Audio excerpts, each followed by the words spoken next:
Özü sözley desem karanlığa vatandaş talay yaman soğuk gen. Yukarıdalik şeylerini sözlep bulduk. Endi siz bilen ortaklaşıp bir muhakeme kılıp bakaylı. Birinci islağa 2023 yıl 1. ayının 11. günü vatandaşım. Oval gepli biz endi Çingang'dan başlaylı. Çingang, Washington turuşluk baş elçisiydi.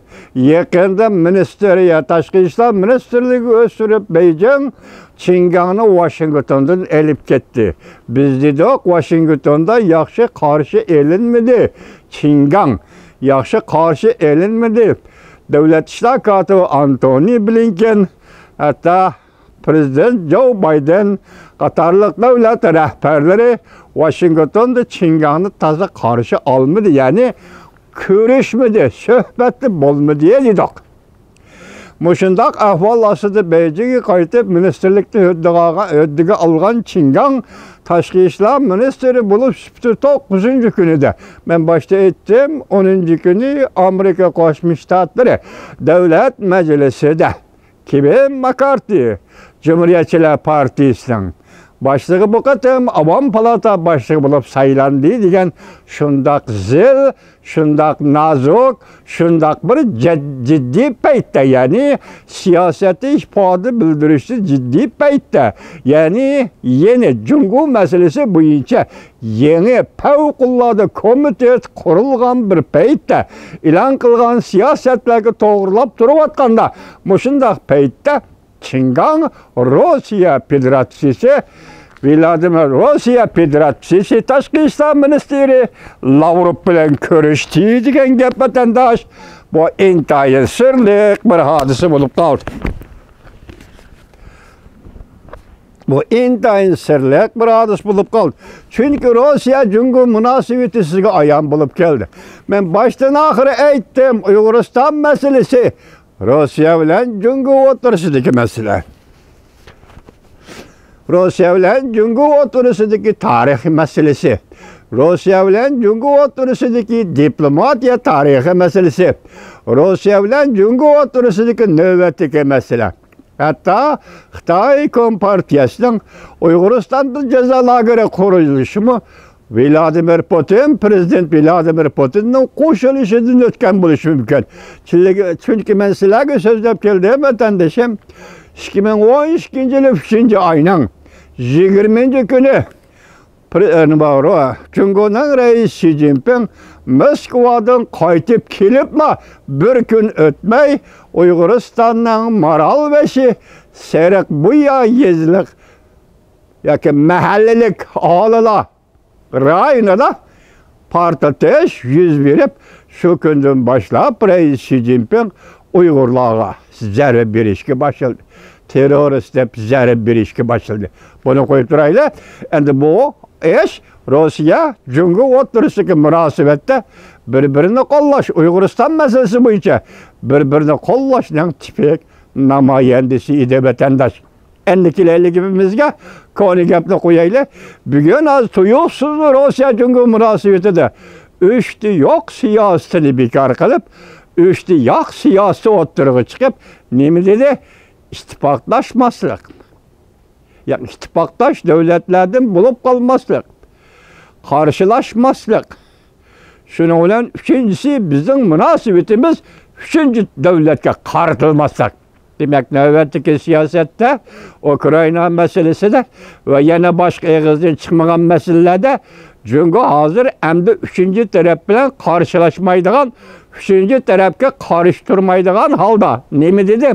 İki devlet rehberleri oturusu da birlikte kelgen meselelerini emelileştiriş. Mesele ne mi? Biz sizler sözlep kilvatımız ondakta mesele ne mi vatandaş? Konkretlik yok, lekin siz guman qilishga haqliq, biz guman qilishga haqliq o'tirda ikki davlat o'tirisida hal qilishga tegishli masalalar nima? Rossiya Cungu o'tirisida.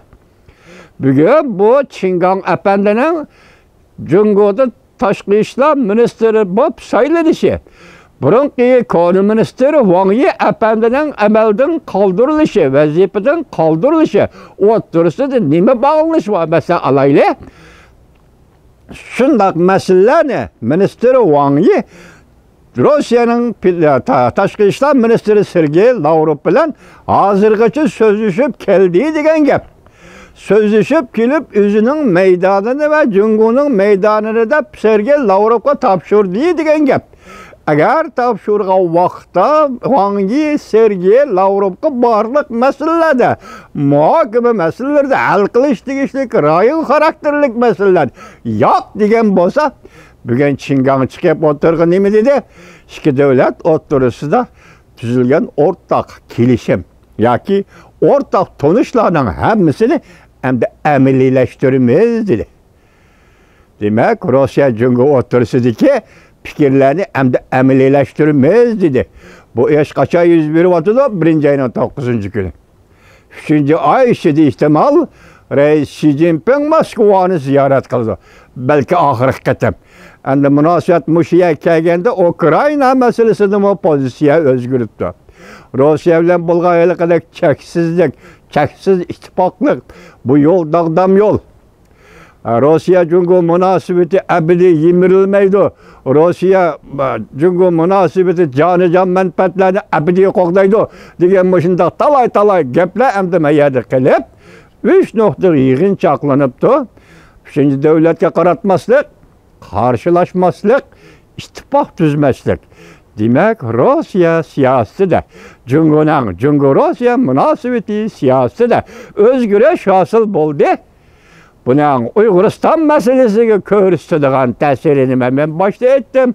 Tarixiy ravishda, diplomatiya tarixiy ravishida va yusunda Uyg'uriston masalasi Rossiya bilan Jungo o'rtasidagi masala bo'lib, 70 yilning xalqaro tartib o'rnatilgan 70 yil mobaynida bu Rossiya Xitoy o'rtasidagi masala Uyg'uriston masalasi bundan keyin buna qanday ta'sir ko'rsatadi? Masala mana shu yerda vatandoshlar.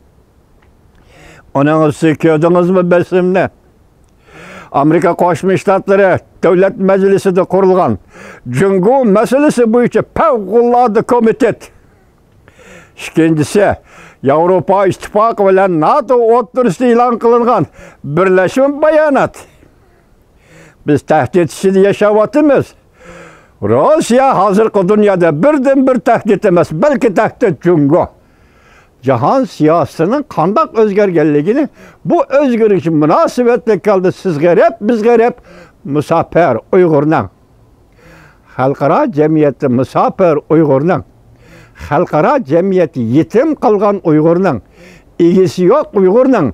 Mushkilki 10 yil ichida Amerika, G'arb dunyosi ega bo'lib, hozir kun tartibga elib kelayotgan Uyg'urning. Uyg'uristonning en ahırı qatam Birleşken Devletler Teşkilatı'na Milletler Komiteti kirib kelgan Uyg'uristondan buningdagi tahriri, buningdagi taqdiri to'g'ab ketdim, og'zimdan gap xato chiqyapti, kechiringlar. Buningdagi taqdiri qanday bo'ladi? Siz qarab tursiz, biz qarab turmiz vatandoshlar.